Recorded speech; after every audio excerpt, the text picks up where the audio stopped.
नमस्कार विद्यार्थी मित्रांनो, good morning. Bookkeeping and accountancy या विषयामध्ये मागील लेक्चरला आपण या ठिकाणी दुसरं प्रकरण अभ्यासत आहोत.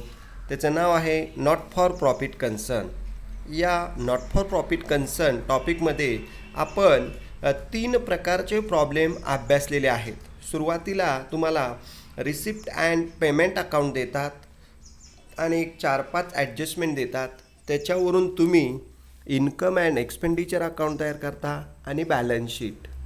त्यानंतर त्यातला दुसरा प्रकार आपण अभ्यासला तो म्हणजे सुरुवातीला तुम्हाला ओपनिंग बॅलन्स शीट देतात, नंतर रिसिट आणि पेमेंट अकाउंट देतात आणि नंतर एक 2-3 ॲडजस्टमेंट देतात. आता तिसरा प्रकार आपण अभ्यासत आहोत. यामध्ये सुरुवातीला तुम्हाला रिसिप्ट अँड पेमेंट अकाउंट देतात आणि खाली टेबल वजा ॲडजस्टमेंट देतात. म्हणजे खाली ॲडजस्टमेंटमध्ये ओपनिंगच्या असेट, लॅबिलिटी आणि क्लोजिंगच्या असेट आणि लॅबिलिटी दिलेल्या असतात. ते आपण या ठिकाणी क्लोजिंग बॅलन्स शीटला ट्रान्सफर करत असतो. तर अशा प्रकारे हा तिसरा प्रकार आपण अभ्यासत आहोत. सुरुवातीला बघा, या ठिकाणी आपण बघणार आहोत की रिसिट आणि पेमेंट अकाउंट दिलेलं आहे आणि खाली ॲडजस्टमेंटमध्ये तुम्हाला या ठिकाणी महत्त्वाचं म्हणजे ओपनिंगच्या काही असेट आणि लॅबिलिटी दिलेल्या आहेत. तर हा तुमच्या टेक्स्टबुकमधलाच प्रॉब्लेम आहे. तर तुम्हाला या ठिकाणी शेवटचा 10वा का 11वा प्रॉब्लेम तुमच्या टेक्स्टबुकमधला हा आहे. तर आहे असा प्रॉब्लेम आपण आज तो सॉल्व करणार आहे. फक्त तुम्ही व्यवस्थित लक्ष द्या आणि तुम्हाला इन्कम आणि एक्सपेंडिचर अकाउंट आणि बॅलन्स शीट तयार करायचं आहे. चला तर मग विद्यार्थी मित्रांनो, आज आपण हा प्रॉब्लेम व्यवस्थित सॉल्व करूया. तुम्ही व्यवस्थित लक्ष द्या म्हणजे तुम्हाला हा प्रॉब्लेम व्यवस्थित समजेल. कारण सबस्क्रिप्शनची एक महत्त्वाची ॲडजस्टमेंट या प्रॉब्लेमला आपल्याला अभ्यासायची आहे. सुरुवातीला आपण ॲडजस्टमेंटच्या टिकमार्क करून घेऊ आणि नंतर मग या ठिकाणी सुरुवातीला ॲडजस्टमेंट सोडवू आणि नंतर प्रॉब्लेम सोडवू. बघा, सुरुवातीला आउटस्टँडिंग सबस्क्रिप्शन आहे म्हणजे या ठिकाणी रिसिट साईडला आहे, त्या सबस्क्रिप्शनला टिक मार्क करून घ्या, एक आकडा टाका. परत दुसरी ॲडजस्टमेंट म्हणजे आउटस्टँडिंग सबस्क्रिप्शन येणं बाकी आहे मागील वर्षाचं 9,000 आणि चालू वर्षाचं 10,000 असं दिलेलं आहे 19 आणि 20चं. त्यानंतर सबस्क्रिप्शन रिसिव्ड इन ॲडव्हान्स आगाऊ घेतलेलं आहे 2019चं 8,000 आणि 20चं आहे ते 6,000 रुपये. त्याचा इफेक्ट आपण खाली बघणार आहोत. त्यानंतर बिल्डिंग या ठिकाणी आपली असेट आहे 13 लाख आहे अशी बिल्डिंग आपण असेट साईडला लिहिणार आहोत. पुढं आहे इन्व्हेस्टमेंटसुद्धा 2 लाख आहे अशी इन्व्हेस्टमेंट आपण क्लोजिंगच्या हे आकडे घेणार आहोत. बिल्डिंग 2 लाख असेटला लिहिणार आहोत. त्यानंतर पुढं महत्त्वाचं दिलेलं आहे बिल्डिंग फंड 10,13,000. हा बिल्डिंग फंड इथं क्लोजिंगला अमाऊंट दिलेली नाही. क्लोजिंगची अमाऊंट आपल्याला फाइंड आउट करायची आहे. तिथं क्वेश्चन मार्क या ठिकाणी तुम्हाला दिसत आहे. क्लोजिंगची अमाऊंट आपल्याला शोधायची आहे. बिल्डिंग फंड आपण लॅबिलिटी साईडला लिहितो, सगळे फंड आपण लॅबिलिटीला लिहितो. आणि त्यानंतर शेवटी कॅपिटल फंड तो पण 5 लाख रुपये आपण लॅबिलिटी साईडला लिहिणार आहोत आणि क्लोजिंगची अमाऊंट आपल्याला शोधून काढायची आहे. त्यामुळं तिथं क्वेश्चन मार्क या ठिकाणी दिलेले आहेत. अशा प्रकारे या ठिकाणी ओपनिंगच्या काही असेट लॅबिलिटी आपल्याला दिलेल्या आहेत. तर चला तर मग या ठिकाणी आपण आज पहिली ॲडजस्टमेंट सबस्क्रिप्शन आउटस्टँडिंग या ठिकाणी 9,000 10,000 दिलेलं आहे. बघा, या ठिकाणी सुरुवातीला आपण सबस्क्रिप्शन जर बघितलं तर रिसिट साईडला 1,03,000 आहे, त्याला टिक मार्क करणं अपेक्षित आहे. त्यानंतर पुढं बिल्डिंग फंडसुद्धा या ठिकाणी बिल्डिंग फंड इथं डोनेशन फॉर बिल्डिंग फंड यालासुद्धा टिक मार्क करा. बाकी मग काही गरज नाही, बाकी सगळे पॉईंट आउटरला आपण म्हणजे लिहिणार आहोत. आता सुरुवातीला बघा एक पॉईंट या ठिकाणी आपण बघणार आहोत. बघा, सिम्पल एक्झाम्पल आहे सुरेश हॉस्पिटल जळगाव. म्हणजे आपल्याला आजचा प्रॉब्लेम जो आहे तो हॉस्पिटलचा दिलेला आहे. चॅरिटेबल ट्रस्ट, हॉस्पिटल या ठिकाणी ते सगळे नॉट फॉर प्रॉफिट कन्सर्न यामध्ये कवर होतात. त्यामुळं आपल्याला आजचा प्रॉब्लेम आहे तो म्हणजे सुरेश चॅरिटेबल ट्रस्ट आणि हॉस्पिटलचा या ठिकाणी आपल्याला दिलेला आहे. आता या ठिकाणी सुरुवातीला receipt and payment account for the year ended 31 March 2020, म्हणजे रिसिप्ट आणि पेमेंट अकाउंटची जी क्लोजिंग तारीख दिलेली आहे ती 31 मार्च 2020 दिलेली आहे इयर एंड. आता एक एक पॉईंट या ठिकाणी आपण पाठवणार आहोत. बघा, सुरुवातीला आपल्याला ओपनिंग या ठिकाणी रिसिप्टचे सगळे पॉईंट एकतर आपण इन्कमला किंवा बॅलन्स शीटच्या लॅबिलिटी साईडला लिहिणार आहोत. म्हणजे रिसिप्टचं येतं इन्कमला किंवा लॅबिलिटी साईडला, हे महत्त्वाचं लक्षात घ्या. मग सुरुवातीला टू बॅलन्स, आता इथं सुरुवातीला बघा टू बॅलन्स ब्रॉट डाऊन दिला आहे. हा ओपनिंगचा बॅलन्स 12,000 आहे, तो आपण कुठंच लिहायचा नाही. तो सुरुवातीला ओपनिंग बॅलन्स शीटला असतो, पण आपण इथं क्लोजिंग बॅलन्स शीट तयार करतोय, त्यामुळं ओपनिंगचा बॅलन्स ब्रॉट डाऊन कुठंच लिहायचा नाही. त्यानंतर पुढं आहे सबस्क्रिप्शन. सबस्क्रिप्शन बघा 1,03,000 हे सबस्क्रिप्शन आपल्याला या ठिकाणी इन्कम साईडला दाखवायचं आहे, इनर साईडला, कारण त्याच्यावर ॲडजस्टमेंट आहे. 1,03,000 सबस्क्रिप्शन. त्यानंतर पुढं आहे एंट्रान्स फी 1,700. ही एंट्रान्स फी डायरेक्ट तुम्ही इन्कमला आउटर कॉलमला लिहा. एंट्रान्स फी 1,700 इन्कम साईडला. त्यानंतर पुढं आहे टू लाईफ मेंबरशिप फी 18,000. हे सुद्धा या ठिकाणी डायरेक्ट आपण इन्कम साईडला लिहिणार आहोत. सभासद फी आहे ती, त्यामुळे ती डायरेक्ट इन्कम साईडला दाखवायची आहे. त्यानंतर पुढं या ठिकाणी बघा to donation for building fund 1,50,000. Donation विशिष्ट पर्पजसाठी दिलं आहे, बिल्डिंग फंडसाठी दिलं आहे, त्यामुळे हे 1,50,000 रुपये आपण लॅबिलिटी साईडला बिल्डिंग फंडात ॲड करणार आहोत. पहिला बिल्डिंग फंड ॲडजस्टमेंटमध्ये दिलेला आहे, त्याच्यात हा डोनेशन फॉर बिल्डिंग फंड देणगी मिळाली आहे विशिष्ट पर्पजसाठी, बिल्डिंगसाठी, त्यामुळं ही 1,50,000 सुद्धा आपण लॅबिलिटी साईडला बिल्डिंग फंडामध्ये ॲड करायचं आहे. त्यानंतर पुढं आहे to sale of old newspaper 500 रुपये. हे ओल्ड न्यूजपेपर सेल केले, एक प्रकारचा इन्कम आहे, त्यामुळं ओल्ड न्यूजपेपर सेल हे 500 रुपये आपण इन्कम साईडला लिहिणार आहोत. अशा प्रकारे विद्यार्थी मित्रांनो, या रिसीट साईडला फक्त डोनेशन फॉर बिल्डिंग फंड हे लॅबिलिटी साईडला घ्यायचं आहे, टू बॅलन्स ब्रॉट डाऊन लिहायचं नाही. बाकी या ठिकाणी सबस्क्रिप्शनपासून ते न्यूजपेपरपर्यंत सगळं इन्कम साईडला दाखवायचं आहे. इतकं सोपं आहे. फक्त डोनेशन फॉर बिल्डिंग फंड लॅबिलिटीला आणि सुरुवातीचा कॅश बॅलन्स ब्रॉट डाऊन आहे, तो ओपनिंगचा कॅश आहे, तो कुठंच लिहायचा नाही. तर या प्रकारे रिसीटचे पॉईंट एकतर इन्कमला किंवा लॅबिलिटी साईडला. आता या ठिकाणी पेमेंटचे जे काय पॉईंट आहेत क्रेडिट साईडचे पेमेंटचे, ते आपण एकतर एक्सपेंडिचरला लिहिणार आहोत किंवा ॲसेट साईडला. म्हणजे पेमेंटचं एकतर आपण एक्सपेंडिचरला लिहायचं आहे किंवा ॲसेट साईडला या ठिकाणी लिहिणार आहोत. म्हणजे पेमेंटचं एक्सपेंडिचर किंवा ॲसेट. चला तर मग एक या ठिकाणी पॉईंट ट्रान्सफर करू. बघा सुरुवातीला पेमेंटला सुरुवातीला बघा काय दिलेलं आहे, बाय फर्निचर 27,000. फर्निचर आपली ॲसेट आहे, त्यामुळं फर्निचर आपण बॅलन्स शीटच्या ॲसेट साईडला डायरेक्ट आउटरला दाखवणार आहोत. त्यानंतर बाय मेडिसिन्स, हॉस्पिटल असल्यामुळं मेडिसिन्स 7,000 रुपये आहे, हे मेडिसिन्स आपण या ठिकाणी एक्सपेंडिचरला लिहिणार आहोत. पुढं आहे बाय ऑनरॅरियम टू डॉक्टर. डॉक्टरची जी काही फी आहे, डॉक्टरला दिली जाणारी फी आहे किंवा सॅलरी आहे किंवा इतर काही देणगी स्वरूपात रक्कम आहे, ती 80,000 रुपये आहे. ती 80,000 रुपये आपण एक्सपेंडिचरला लिहिणार आहोत. त्यानंतर बाय सॅलरी 15,000 रुपये, ही स्टाफची सॅलरी असणार आहे, कर्मचाऱ्यांची सॅलरी असणार आहे. 15,000 रुपये सॅलरी ही पण आपण एक्सपेंडिचरला लिहिणार आहोत. पुढं आहे बाय जनरल एक्सपेन्सेस 8,000. हा सुद्धा एक्सपेंडिचरलाच पॉईंट लिहायचा आहे. बाय जनरल एक्सपेन्सेस 8,000 रुपये.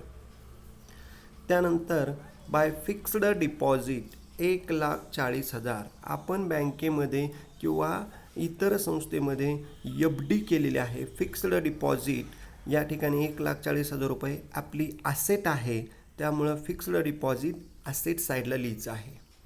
आणि शेवटी बाय बॅलन्स कॅरी डाऊन 5,500 हे सुद्धा क्लोजिंग कॅश बॅलन्स आहे, क्लोजिंग कॅश आहे. ही क्लोजिंगची कॅश आपण ॲसेट साईडला लिहिणार आहोत. अशा प्रकारे पेमेंट साईडचे मुद्दे या ठिकाणी जर बघितले, परत एकदा बघा, फर्निचर, फिक्स्ड डिपॉझिट आणि हे कॅश, हे 3 पॉईंट आपण ॲसेटला लिहिणार आहोत. बाकीचे या ठिकाणी मेडिसिनपासून ते जनरल एक्सपेन्सेसपर्यंत या ठिकाणी सगळे पॉईंट आपण एक्सपेंडिचरला लिहिणार आहोत. हे 4 पॉईंट एक्सपेंडिचरला आणि हे 3 पॉईंट या ठिकाणी ॲसेट साईडला दाखवायचे आहेत.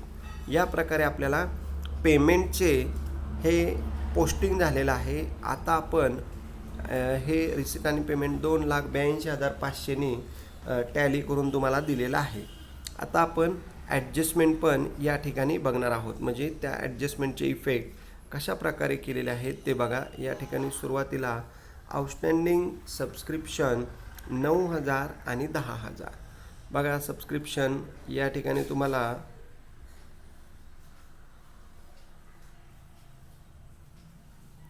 सबस्क्रिप्शनवरती एक वर्किंग नोटच दिलेली आहे. ती वर्किंग नोट आपण या ठिकाणी बघणार आहोत. सबस्क्रिप्शनवरची सुरुवातीला बघा, म्हणजे तुमच्या लक्षात येईल. सबस्क्रिप्शनवरती सुरुवातीला रिसिट आणि पेमेंट अकाउंट सबस्क्रिप्शन 1,03,000 बघा. सुरुवातीला सबस्क्रिप्शन 1,03,000 आहे बरं का, सॉरी. सबस्क्रिप्शन या ठिकाणी 1,03,000 आहे. त्यामुळं इथं रक्कम घेताना सबस्क्रिप्शन 1,03,000 त्यामध्ये चालू वर्षाचं 10,000 रुपये येणं बाकी आहे, ते त्याच्यात ॲड केलं तर रक्कम येते तुमची 1,13,000 रुपये येते सबस्क्रिप्शन.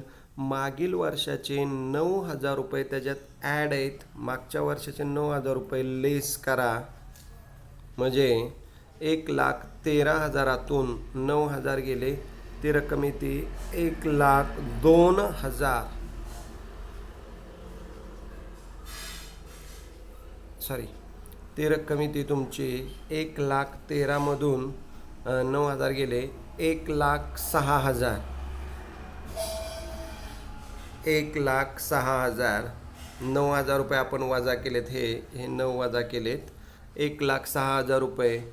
आणि लास्ट इयरचं जे ॲडव्हान्स होतं रिसिवड घेतलेलं ते या ठिकाणी 8,000 रुपये, ते त्याच्यातमध्ये आपण ॲड करणार आहोत. 8,000 रुपये ॲड करायचे, म्हणजे आपल्याला या ठिकाणी 1,14,000 रुपये या ठिकाणी येणं आहे. आणि त्यानंतर करंट इयरचे 6,000 रुपये, पुढील वर्षाचे 6,000 रुपये घेतलेत जादा, मग हे 6,000 रुपये आपल्याला लेस करायचे आहेत.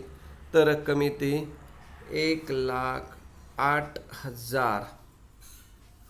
1,08,000 रुपये ही सबस्क्रिप्शनची रक्कम या ठिकाणी तुम्ही इन्कम साईडला लिहायची आहे. इथं या ठिकाणी वर्किंग नोटमध्ये चूक झालेली आहे, त्यामुळं ती 1,08,000 रुपये आपण इन्कम साईडला सबस्क्रिप्शन फायनल रक्कम लिहिणार आहोत. बघा इथं सबस्क्रिप्शनची रक्कम लिहित असताना इथं 1,08,000 लिहिणं अपेक्षित आहे. सबस्क्रिप्शन 1,08,000 घ्या, कारण मागील वर्षीचं ॲड झालेलं लेस करायचे. चालू वर्षीचं ॲड करायचं आहे आणि मागील वर्षी रिसिवड ॲडव्हान्स ॲड, पुढील वर्षीचं रिसिवड इन ॲडव्हान्स लेस करायचं आहे. तर सबस्क्रिप्शनची रक्कम वर्किंग नोट टेक्स्टबुकमध्ये चुकलेली आहे, त्यामुळं इथं बाय सबस्क्रिप्शन 1,08,000 रुपये रक्कम फायनल येणार आहे, ती लक्षात घ्या. परत एकदा बघा, मी या ठिकाणी व्यवस्थित सांगतो तुम्हाला. सबस्क्रिप्शन 1,03,000 सुरुवातीला घ्या, त्यामधनं या ठिकाणी सबस्क्रिप्शनमधनं सुरुवातीला बघा 1,03,000 ते 1,03,000 झालं आहे, 1,03,000 रक्कम आहे. हे 9,000 त्यातनं लेस करा. मागील वर्षीचं आउटस्टँडिंग ॲड झालं आहे, 9,000 त्यातनं लेस करा. आता 10,000 रुपये चालूचे हे ॲड करा. 10,000 रुपये चालूचे काय करा, ॲड करा. आणि आता हे झालं म्हणजे मागचं लेस चालूचं ॲड, 9,000 लेस 10,000 रुपये ॲड करा. आता पुढं सबस्क्रिप्शन रिसिवड इन ॲडव्हान्स. आता मागील वर्षीचं ॲडव्हान्स आहे हे 8,000 रुपये बघा, 8,000 रुपये ॲड करायचेत. मागील वर्षीचं ॲडव्हान्स घेतलेलं 8,000 रुपये ॲड करायचेत आणि पुढील वर्षीचं 6,000 रुपये 2020चं 6,000 रुपये लेस करायचेत, लक्षात घ्या. म्हणजे आउटस्टँडिंग सबस्क्रिप्शनमध्ये मागचे 9,000 रुपये 19चे आहेत ते ॲड होऊन आलेत. आपलं अकाउंट सांगतं मागचं काही घ्यायचं नाही. इन्कम अँड एक्सपेंडिचरला फक्त चालू वर्षाचा एक्सपेंडिचर इन्कम दाखवायचं आहे. Subscription it is an income. 2019चे 9,000 रुपये मागचे ॲड झालेत, ते लेस करा. 10,000 रुपये चालूचा इन्कम आहे तो ॲड करा. म्हणजे 9,000 लेस 10,000 रुपये ॲड, ही झाली पहिली ॲडजस्टमेंट. आता दुसरी जी ॲडजस्टमेंट आहे बघा, सबस्क्रिप्शन रिसिवड इन ॲडव्हान्स.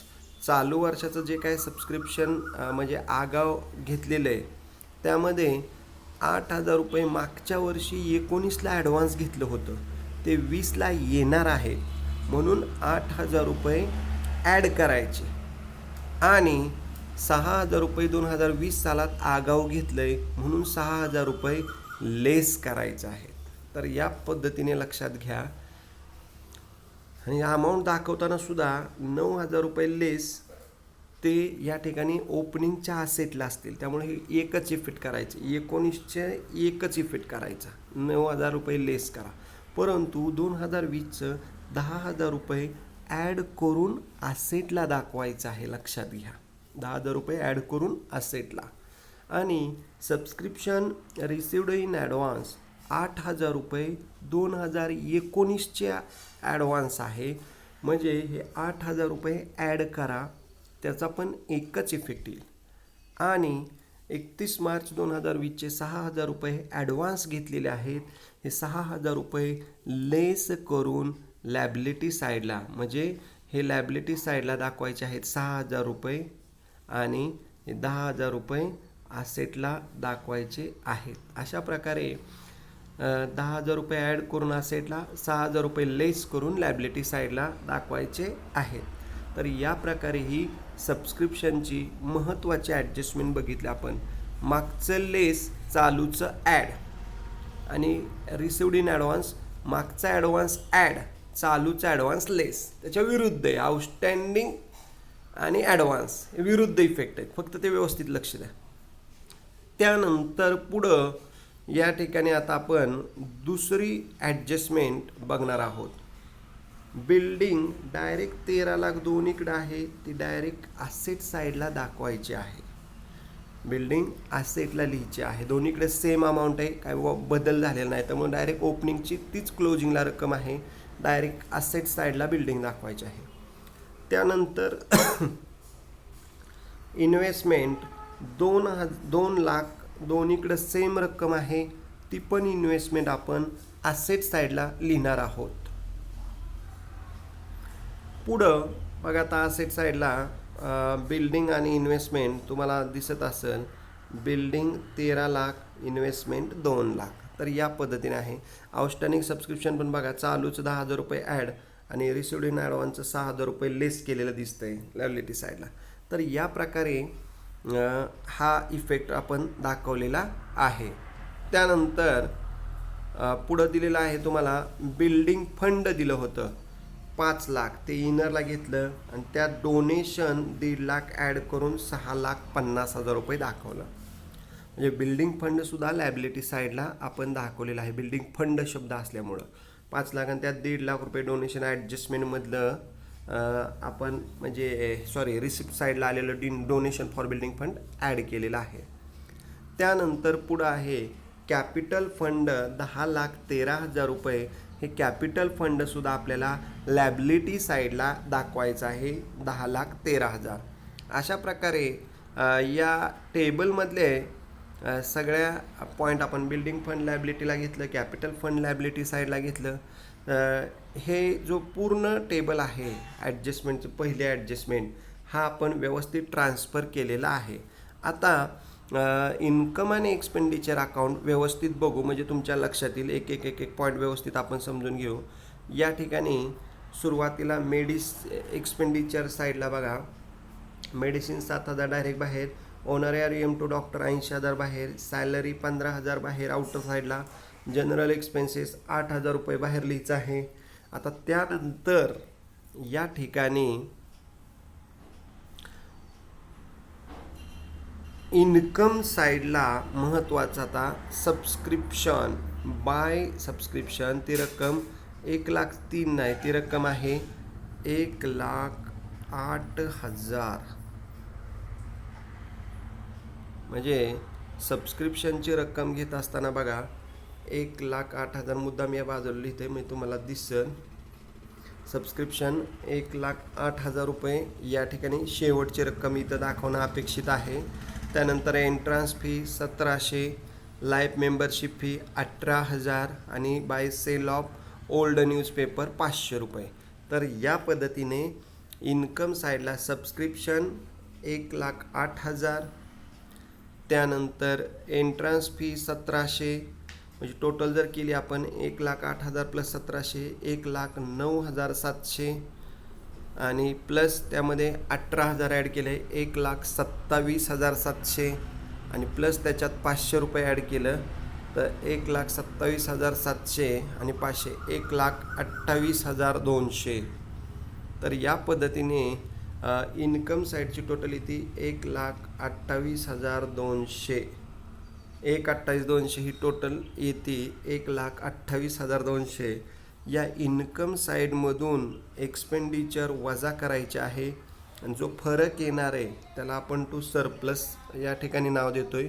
बघा आता एक्सपेंडिचरची टोटल 7,000 प्लस 80,000 87,000 87,000 प्लस 15,000 92 1,02,000 1,02,000 प्लस 8,000 1,10,000 म्हणजे 1,10,000 यातनं आपल्याला वजा करायचे आहेत.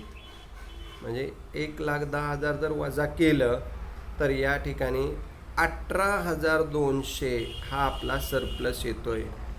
18,200 म्हणजे 1,28,000 इन्कमची टोटल, इकडं 1,28,200 1,28,200 त्यातनं एक्सपेंडिचर वजा केली 1,10,000 तर फरक येतोय सरप्लस 18,200.